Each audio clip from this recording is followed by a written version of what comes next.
Hello, everybody. Thanks for tuning in to another week of Wake Up with Patti Katter. Today, I have a special guest with me, Candace Cieslo. Candace, welcome to my show. Thank you so much for having me, Patti. Yes, I'm very excited to have Candace on the show today because I have known Candace for a long time, since 2008.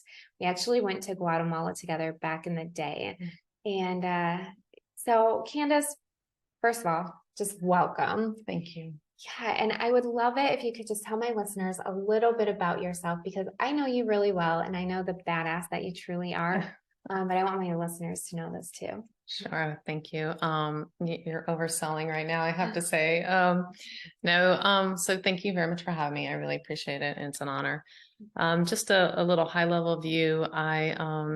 Currently I am the Chief Operations Officer for a nonprofit humanitarian organization called the Black Feather Foundation.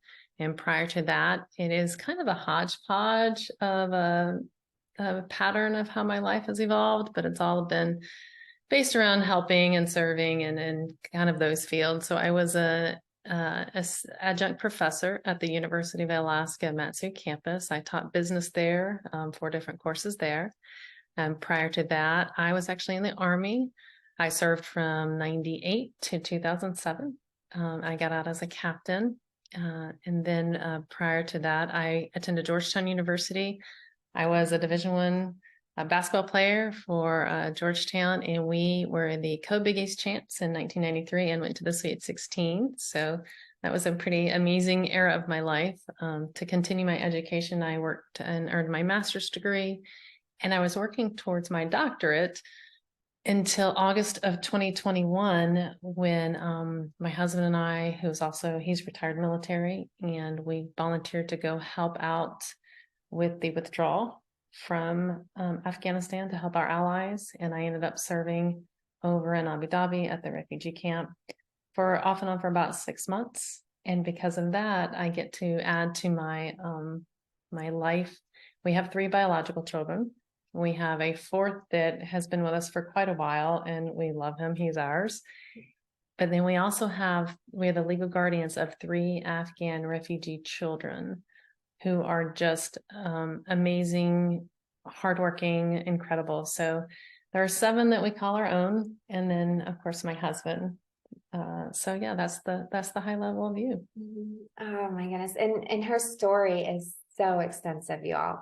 So most people wouldn't just see what was going on in Afghanistan with the withdrawal. They wouldn't just look at the TV and think, what can I do to go there? What can I do to go help? How did that even come about? What was happening? Did you actually see it on the news first, or were you kind of given a heads up, or how did that all unfold for you? That is an interesting story. And what I didn't throw in there is I am a Christian, and I say that because it's the only way I can explain what happened and how it happened. So I was working for Samaritan's Purse, and they have a DART program. It's the Disaster Area Relief Team, and they go into other countries or around the country now. When disaster strikes, they're always one of the first ones on the scene. So I was working with them, but in order to help internationally, particularly with the Afghan, you see it unfolding and you know what's about to happen. And so I went and finally got my COVID shot. I got the first one. It was August of 2021, and I had a really bad reaction. I ended up in the ER twice. They actually listed me as having a cardiac arrest. So I was sitting on the couch, which is not my norm. I tend to move quite a bit. And we were watching this unfold, and my husband and I were just, everybody in the military we've lost so many friends. I lost a really good friend September 11th from Georgetown. And so it was very personal. So to watch this unfold the way it did, it was very heart-wrenching. And I'm sitting on the couch getting more frustrated, and Samaritan's Purse called, and they asked me, would you like to help via the phones? And I said, absolutely, I'll do whatever I can. So we found there was a little bit of a backup in processing because of the massive numbers that were coming in.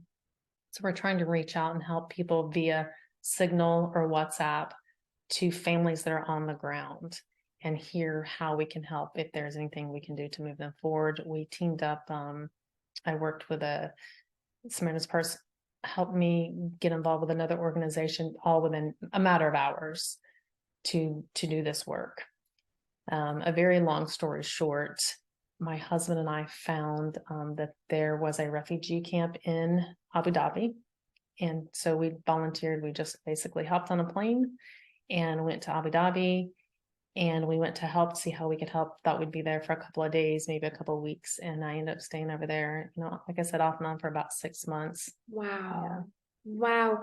Wow. That's kind of funny because most people, they also don't think, I'm just going to jump on a plane and go to Abu Dhabi and go help with, across the world. And I have 3 kids at home, or 4 kids. And, we're just going to manage it all. And I mean, you're really the most motivated person I think I've ever met in my life. And I've met a lot of people in my life. And I've had a lot of people on my show, but to actually personally know you and know your capability of like your God-given talents, because there's no other excuse. I mean, it's a God-given talent because you just keep going, and you have such a heart to help people. So you're kind of in chaos, you and your husband, all of a sudden you're across the country, or across the world, I should say. And what happens when you land and you get off of the plane? What was your first reaction? So we had to, well, first, it's kind of funny because we had to go into the country an unconventional method. And we get there, and the first thing I was really surprised I think most people, when you think of a refugee camp, you think of tents and very dire conditions. Well, the Emiratis had the refugees in amazing conditions. And so I was really taken aback and thankful that they took such good care of them. So that was one. 2, there was from a professional side, the disconnect between the U.S. government and what was happening on the ground was phenomenal. And the NGOs that came over, there were a lot, and we've all heard of different stories and heroics and things that took place to help out and facilitate this cause.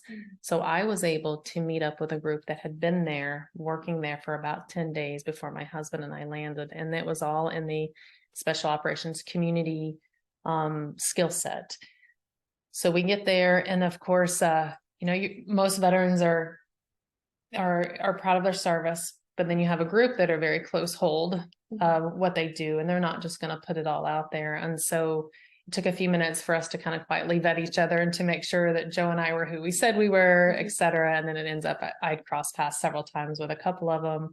So that was a unique experience, but to see this level of professionalism in one place and to hear what they did way before I got there, and the number of people they'd already, by the time I got there, were about 10,000 people they'd already managed to get out safely. So it was kind of overwhelming to see the resourcefulness of your average citizen, to see the dedication to our allies. And part of this was, there is a gentleman named Aziz, who I love and now is my brother. But Chad Robichaud went over, and he was part of the catalyst to go in and help Aziz, because Aziz was his translator when he was over in in Afghanistan, I apologize. And when he was in Afghanistan. So, just to meet these guys and see what they're willing to do to save people they love and that they care about, it was really humbling to watch the whole event unfold. So I know that as a civilian watching the news unfold in the United States, I was really upset about how it appeared like it was being handled. It looked like complete, total chaos. And so when you arrived, is that kind of what you felt as well? Or is it just, how sometimes the media can clip and show only certain parts? What was your thought process on that? It was much worse. It was much worse on the ground. It was much worse. It was much more complicated and dire. And the strength of the people that were going through it is what I remember. So the first day that I was actually in the refugee camp, I heard stories that were very fresh and very raw. And some of the things that they showed me out of desperation for human contact. So I went in as a FET, like a female engagement teams, and the culture, the Afghan culture, is very traditional, and men don't necessarily interact with women from other cultures. So I was able to go in and have a more intimate conversation with people, with our translators.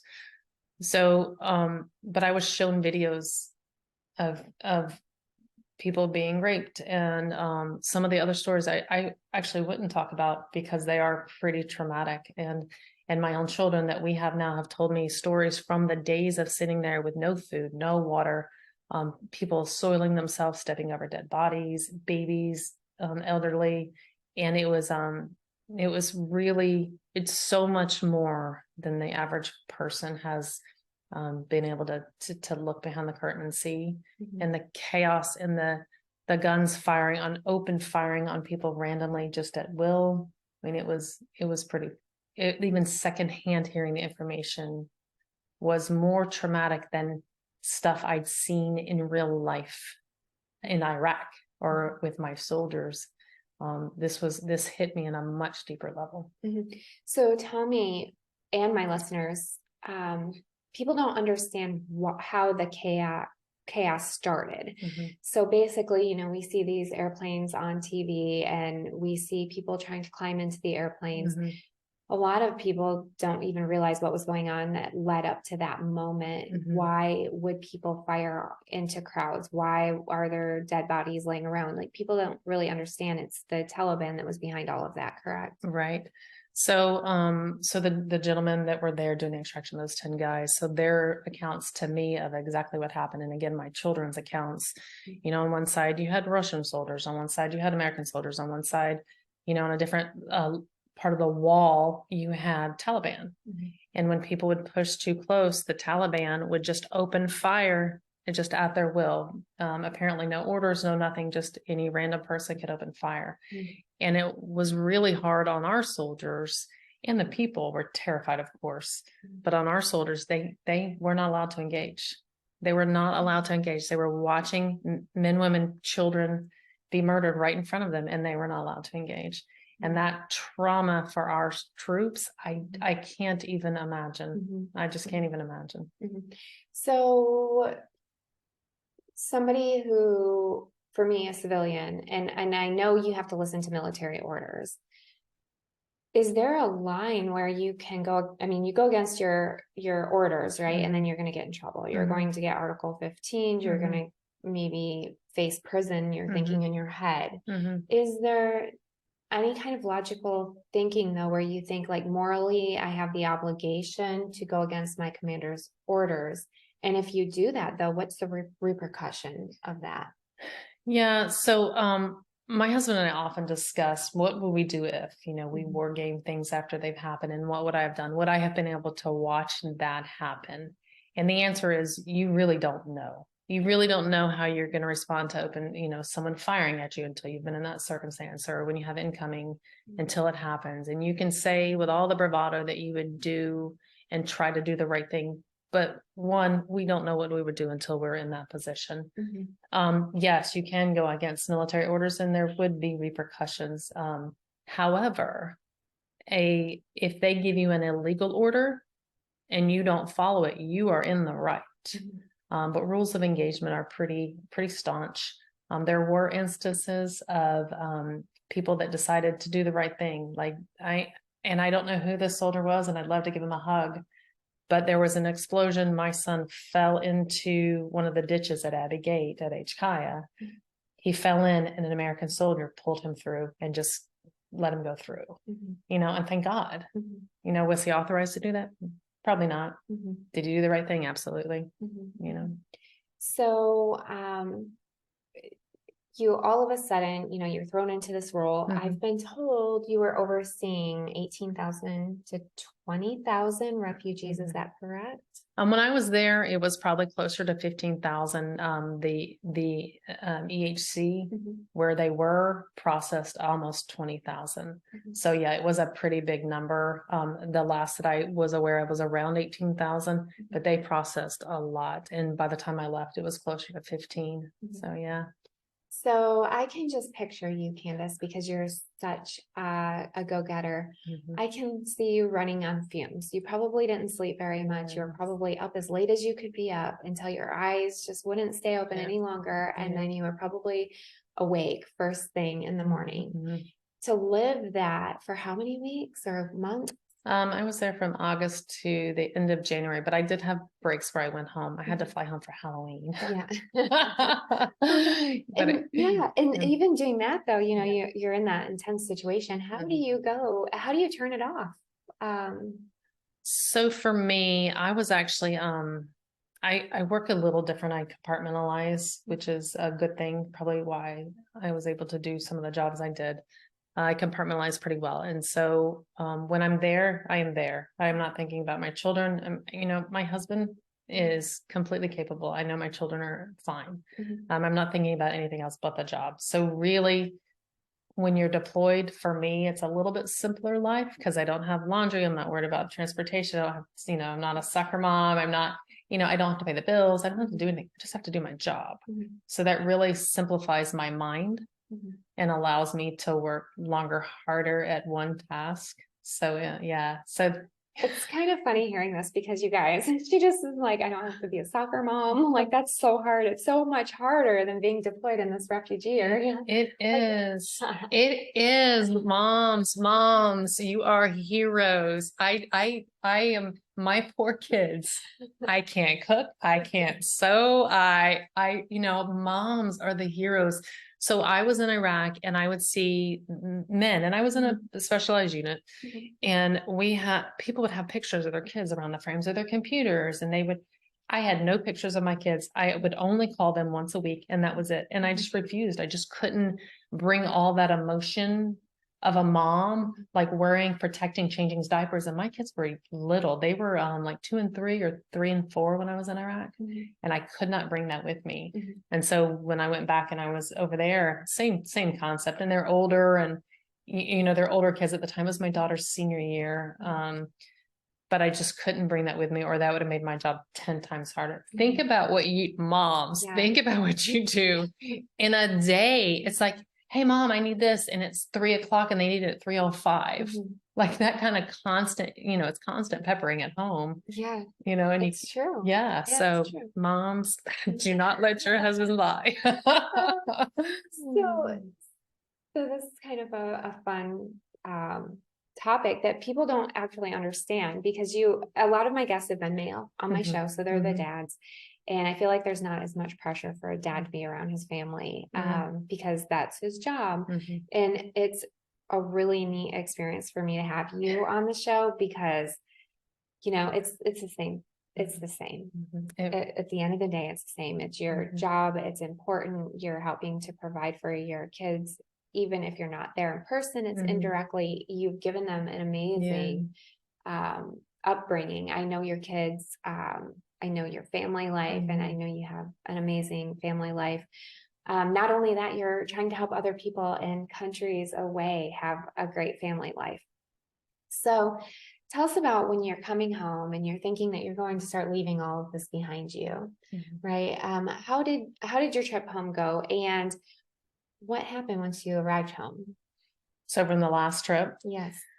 I actually had the opportunity to bring my son over for a month. He is in college, super bright. I knew he's a natural leader. He played sports through high school, earned a 4-year JRTC scholarship. So I knew the quality he was, but it changes when you think you know to when you see them become an adult and you see that put in action. So he was over there with me from late December through January. And it was beautiful to see him, you know, grow and appreciate and solve problems and be in different cultures and be very comfortable in that environment. However, while we were there, we did have an incoming round come into Abu Dhabi twice. And I did send him home, even though he's 6'3", and I'm like, you're going home. But I did send him home because it reminds you, and that was my last tour there. And then I come home, and things really had changed. My son was 13 at the time, and moms and dads, you know that your kids, if you blink, all of a sudden they're taller, or they're, you know, they've changed personalities. And Max had really changed. My youngest had really grown up without me being there. So it was beautiful because we raise our children different. You know, a man raises different than a woman. Period. And so some of that softness that I had been giving him wasn't there. And he just really grew up, and I was heartbroken a little bit. Like, where's my baby? Mm-hmm. You know, he wasn't a baby anymore. And then my daughter had gone through most of her senior year without me there. Mm-hmm. So watching my family grow without me did two things. It was very peaceful to know that they're going to be fine. Like, you've done your job, you've raised them right. And then the other part of it was like, wow, I've missed so much. Because when they were younger, I knew they wouldn't remember me being gone. My children do not ever remember me being in Iraq. Mm-hmm. But this, my children will always remember. And so that kind of, you know, it's hard. And I have people that don't agree with what I did. I have people constantly ask me, why do you go overseas and help? We need so much help here in the US. Mm-hmm. And who don't agree with what I do Mm-hmm. and how I do it. So yeah, facing that. That is a good point, because I've had a lot of people who comment on my shows or who've asked me privately, you know, why are you focused on international help? Why are you focused on international policymaking? Why do you think that these things are important?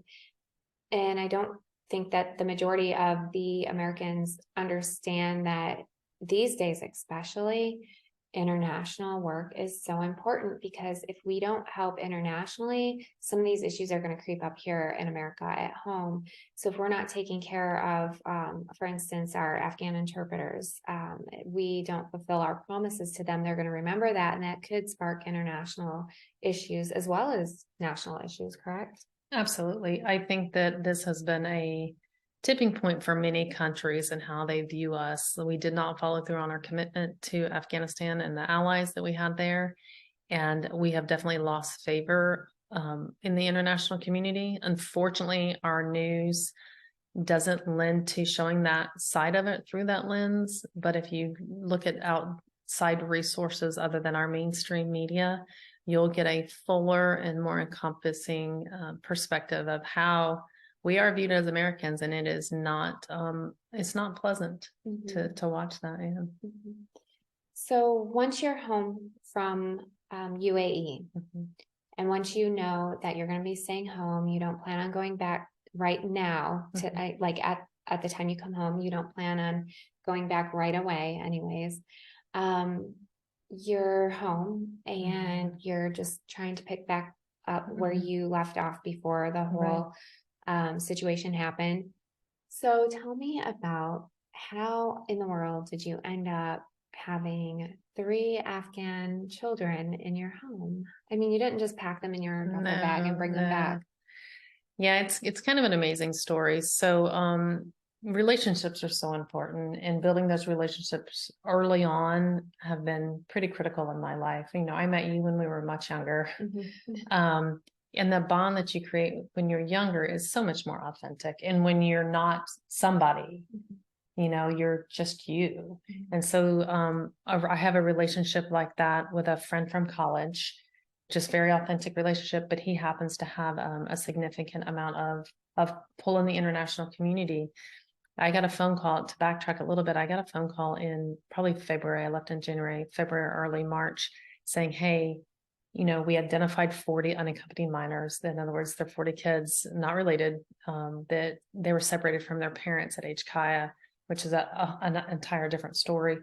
And all of them, we managed to find family connections or cousins or a way for them to move forward and go to the US. When I left, we were down to 6. And then by the end of it, there were only 3 left.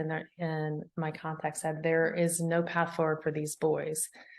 So the Emiratis, who have been amazing in all their support, they're not part of UNHCR. So this means that they are not beholden to some of the international regulations that the rest of the countries, a lot of the countries are. They have done this truly out of the generosity of their hearts and to help and to be humanitarians. But if the boys don't have a way forward, you know, we didn't know what was going to happen to them. So I called this friend from college that I've known for a very long time. And we were able to find a way. So he suggested that humanitarian parole. So we got them under humanitarian parole. We were very lucky to be able to use that. But that means that we are the legal guardians of them. We receive no help receive no financial, they are not on Medicare, Medicaid. It is the financial responsibility is completely on us. And that is something that we knew going in. It's kind of like getting married. You think you know what you're getting into, but you don't quite. So it has been a learning curve dealing with asylum and dealing with the refugee status and applying for citizenship and trying to get them acclimated in languages and cultural norms that we take for granted that are not cultural norms other places. So it has been an amazing process. We are not even close to through. They've just done another phase of the process for asylum, and it'll keep going for several years. I think that people don't realize how extensive it is. What would you say to people who might comment negatively, saying things like, oh, we don't want any illegal immigrants? First of all, obviously, those who are educated know that that's not the situation with refugees. But can you kind of just touch on that a little bit? Because I know that all of my listeners have a huge heart for America and the backbone of America. And we talked about how important it is for America to uphold its promises. And really, at the end of the day, the majority of people who are in America have come here from different types of lives. We're the melting pot of the world, right? So just what would you say about that when you hear maybe some negative comments? Yeah, and I understand that. I think we have to be careful of not crossing the lines of illegal immigration and people seeking refugee from a terrorist regime or those who have faced natural disasters. And the best way that I can kind of put it in perspective, this isn't someone, there's particularly the children, but these aren't people who are like, I think I'm going to sneak into the United States and do bad things. These are people that right here, right now, we get up and we have to leave in what we have on, what's in our pockets and what we can carry, and that is it. And then you go to a country, you're put in a country, you don't know the language, the culture, the food, the customs, you know nothing about it. So if I was to be dropped in the middle of Turkey, for example, I mean, and then, okay, well, here you go, make it work. Like it is not a welcoming environment. And also with the Afghans that came through, they are vetted. They have been members who have helped our efforts in Afghanistan. So these people have been vetted and they're such hard workers. My children the school loves them. They both, the older two have jobs. They're just hardworking and they just want a chance. They are not trying to take anything. They just want to earn their way. And the hope that they see, hope is such a powerful thing. They just have hope. So there it is. It's a big difference between those who are coming in illegally and those who have worked hard to get here or are trying to go through the process of becoming legal American citizens. Big difference. Yes. Thank you so much for explaining that too, because you did it a lot more eloquently than I would have done. I would have just said, you guys suck it up. So what's next for you? Do you know? That is a good question. So my daughter, that's a big question. Yeah, especially with Candace, you all. I mean, it's been a roller coaster. It has been an interesting, so in life in general, I turned 50 this year. So I feel like I'm just starting a new chapter. Maybe retire into the mountains. No, for the children, the goal for the children is to make sure that they are set up and given the tools to succeed. I will not do that for them, but I will give them the foundation and the tools and the resources to make sure that they are set up to succeed, as I did with my children, as I would do for any person that I helped. Now, I'm not going to spoon feed. I refuse to do that. But so that's with the children. For me, my daughter makes fun of me because she's like, Mom, you've done all this stuff. And I'm like, I haven't done anything. She looks at me like I'm crazy. Yeah. And but she'll start listing some of the things, and they're just, when it's your life, like your life, Patti, like your life is amazing and you're so accomplished, but you're so humble because for you, it's just your life, you know? That's her. I mean, it's true. It's just your life, you know? I've I jumped out of airplanes. I've traveled a lot. I've gone to a lot of countries. I've done a lot, but what's next is I love cultures. I love exploring. I'd love to keep working in a humanitarian field that helps children find a way, because truly that is where you change lives. And you don't just change that life, but it is generational. You know, it's secondary and tertiary. You're changing their lives and their children's lives and the generations that you can impact by just being nice, not judgmental, not mean, not, you know, catty, just be nice, you know, hope. So true. And you are doing that with the Black Feather Foundation. You have a pretty incredible opportunity to continue to reach more children through. Yes. So Candace is the program director at Black Feather Foundation, and she's truly incredible. They're a newer nonprofit, and they're working on some details to help more refugees. But you know, you just continue just to awe and inspire me and all of those who are around you. And really, it's funny because I have known you since 2008, but the more and more we spend time together, I can see other aspects of your life I had no idea about. So we met each other in 2008, and that was at Fort Bragg area in North Carolina at a Barnes and Noble back in the day. It's a great story. It is. You should tell that story. It's so good, you guys. So we, so myself and my son Hunter, we were planning a trip to go to Guatemala with a woman that I had met at our church not too long before this whole idea happened. So basically what had been going on is my husband Ken, he had been wounded in war, and it was the end of 2007, and we were just kind of like in this weird place of, I want my kids to understand that there's people are worse off in the world than we are.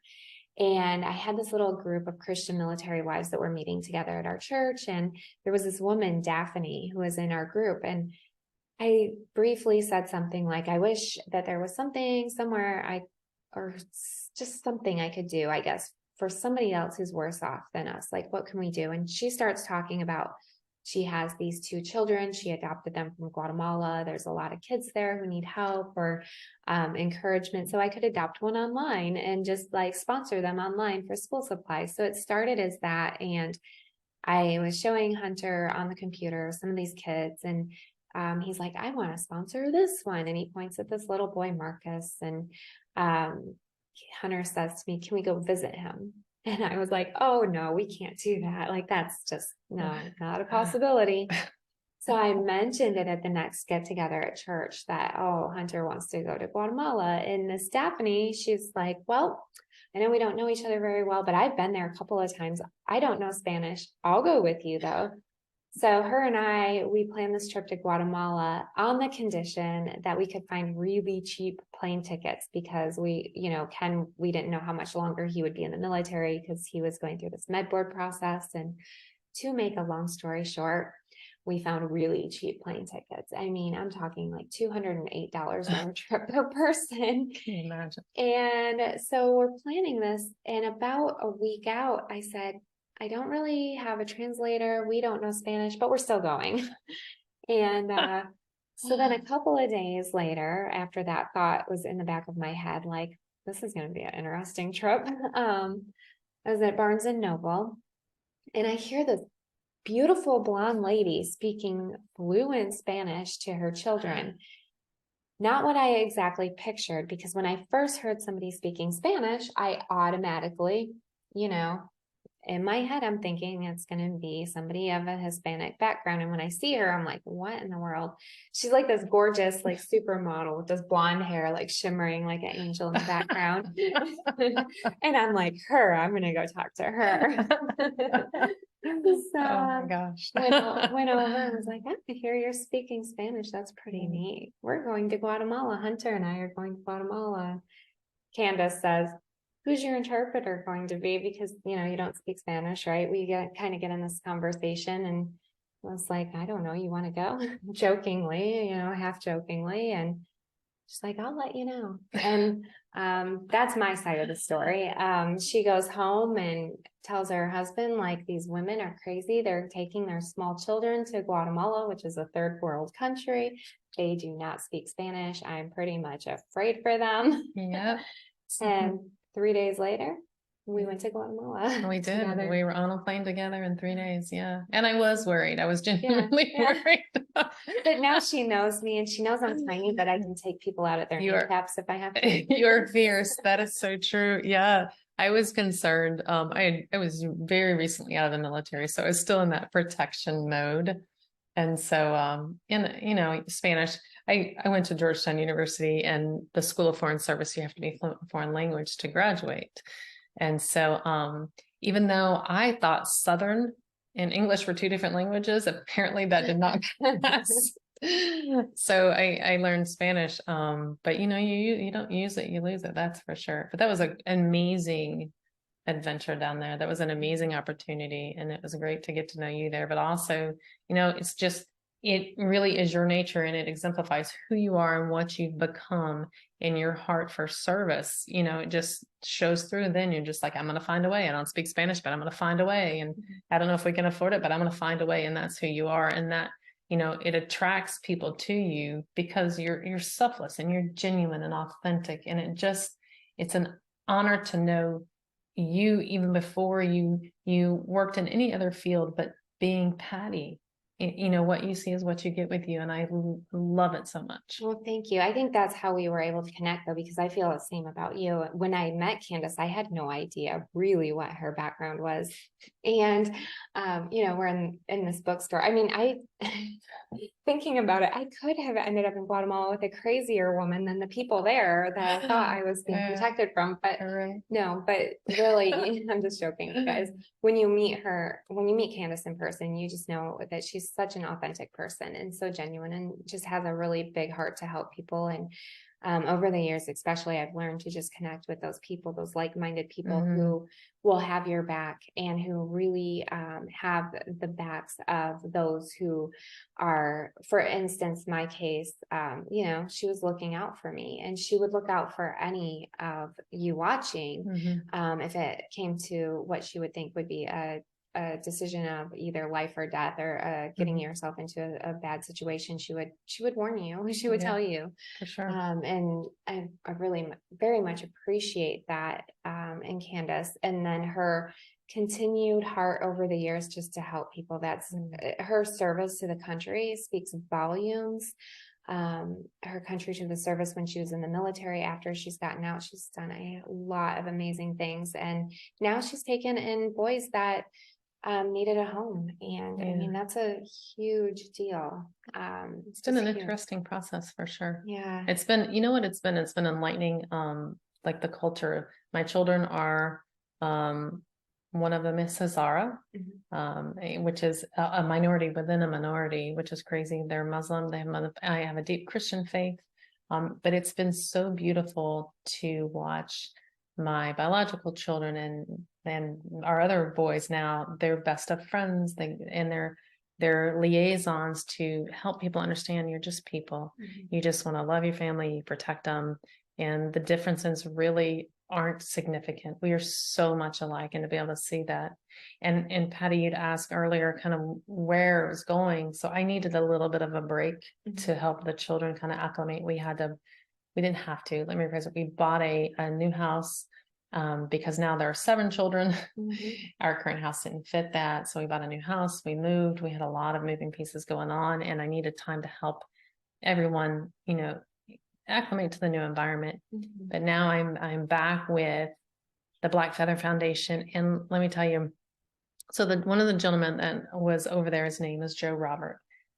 And I just meet him, and he's Joe, just a good guy that's there doing the right thing. Well, fast forward, and he is the founder of the organization I work for. And if you could define altruistic, there's nothing more altruistic than what he has done and where he is going with the organization. So I'm very honored to be a part of this. And through the program, we're trying to help children acclimate to their new environment. And I was very poor growing up.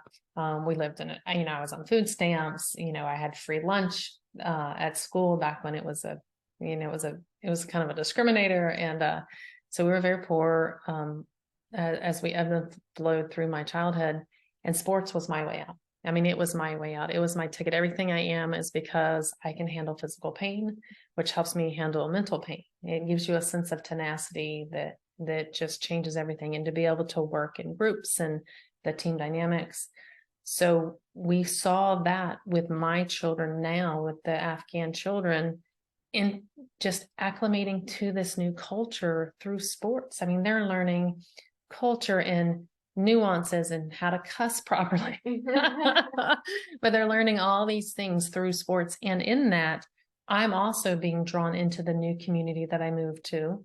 I'm meeting other parents. And it was just kind of an epiphany, like, wow, through the children, we are helping families, everybody just adjust to the new norm and learn new cultural things and make friends and have connections outside of just their house. So it's been an amazing process with the Black Feather Foundation. That is so amazing. And I look forward to asking you some questions next year to see how you've progressed. And I think that you're just an amazing person. And it's funny that I never would have thought that I would meet her in North Carolina. And then all of a sudden, I think we connected on Facebook, and we were basically like, hey, where are you located? And she was like, Tampa. And I said, you're kidding me. Like, we're in Florida also. And so it's a pretty cool thing. Pretty amazing. So thank you. And Candace, is there anything else that you would like to add? No, first, again, thank you so much for having me. Thank you for letting me talk about the Black Feather Foundation. And we are truly humbled to, everything that's happened has just been a gift. Like you've worked very hard to get where you are, but you might not see it that way, but the decisions that you're making propel you forward, and every decision has made you become just who you are. And it's amazing. And I just look back and I'm lucky to have had the people in my life and meet the people that I've met, and to be able to be here on your show. Thank you. I feel the same. You all, that's probably the mushiest you've ever heard on the show.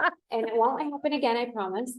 But thank you all for listening. And you're going to hear from Candace again in the near future, I think. So thank you. Thank you, everybody, and have an amazing rest of your week. I do want to do a shameless plug for my affiliate, Brave Experience. They are a beef jerky company. So you'll have the link in the show notes if you want a 10% discount. They're all organic, and they have ranches across America where they're getting their meat. They do not have anything distributed from any other countries.